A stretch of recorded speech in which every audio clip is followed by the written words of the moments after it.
Bid'ah memecah belah umat. Bukan yang mengajak kepada Al-Quran dan Sunnah yang memecah belah. Yang memecah belah itu tambahan.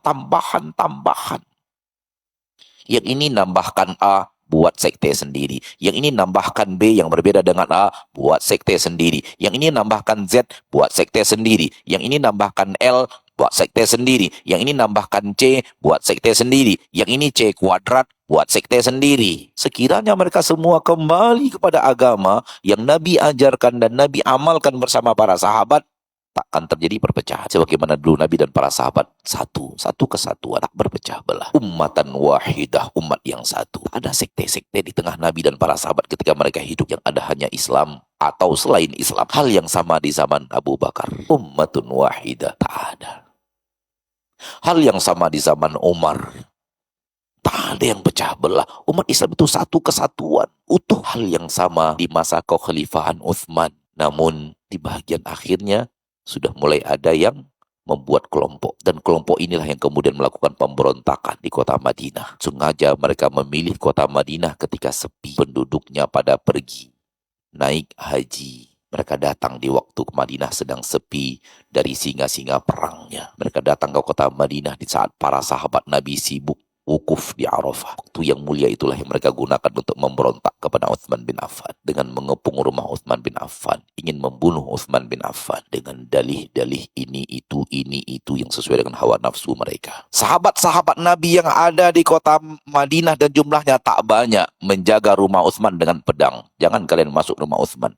Ini amir kami harus pertahankan dengan pedang kami. Kau dekat sini ku penggal lehermu. Termasuk dua anak Ali bin Abi Thalib, Hasan dan Husain, menjaga pintu rumah Utsman dengan pedangnya. Begitu cintanya anak Ali bin Abi Thalib kepada Utsman. Ayah mereka sendiri sedang haji. Budak-budak Utsman sangat banyak. Mereka pun ambil pedang, bertahan, mempertahankan tuan mereka sekaligus Amirul Mukminin, pemimpin umat Islam. Ini kewajiban kita, menjaga pemimpin kita. Tahu apa kata Utsman? Aku tak ingin satu darah pun ditumpahkan hanya untuk membela aku. Jangan kalian mainkan pedang kalian. Itu umat Islam. Walau mereka menzolimi saya, itu masih saudaraku umat Islam. Jangan kalian bunuh mereka.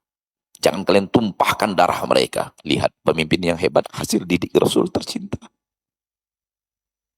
Hasil didik agama Islam yang hebat, hasil didikan sunnah yang benar-benar sunnah, akan dia korbankan ribuan nyawa orang demi mencari dirinya seorang. Beda dengan bid'ah. Biarlah mati orang ribuan, yang penting kelompokku selamat. Mereka kepung rumah Utsman, mereka tidak biarkan makanan masuk, bahkan mereka tidak biarkan minuman masuk, sehingga Utsman kehausan dan kelaparan.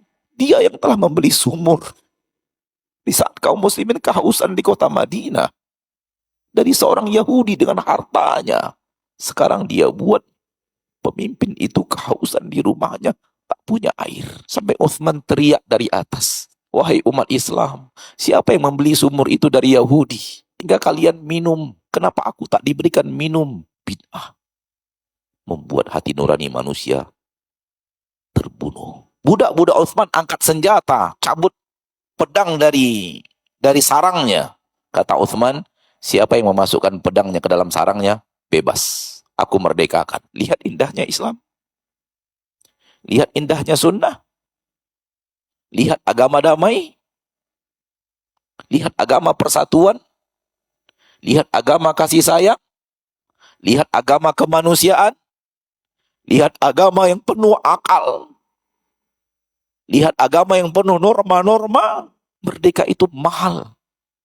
Membeli budak untuk dimerdekakan itu mahal.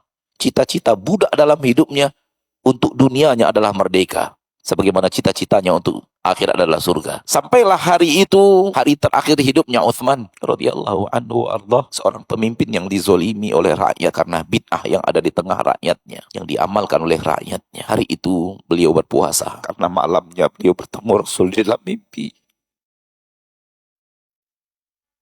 Rasul berkata kepada Utsman, Utsman, hari ini kau berbuka bersama kami.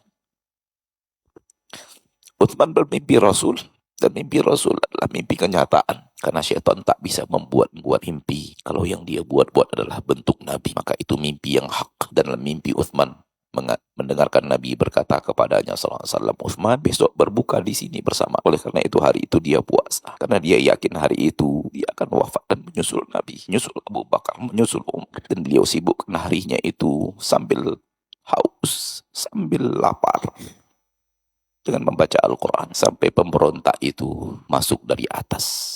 Karena di bawah dijaga ketat. Dan mereka berhasil sampai kepada Uthman dan menusuk tubuh Uthman dengan pedangnya yang zalim. Padahal Uthman sedang membaca Al-Quran. Apa salah Uthman?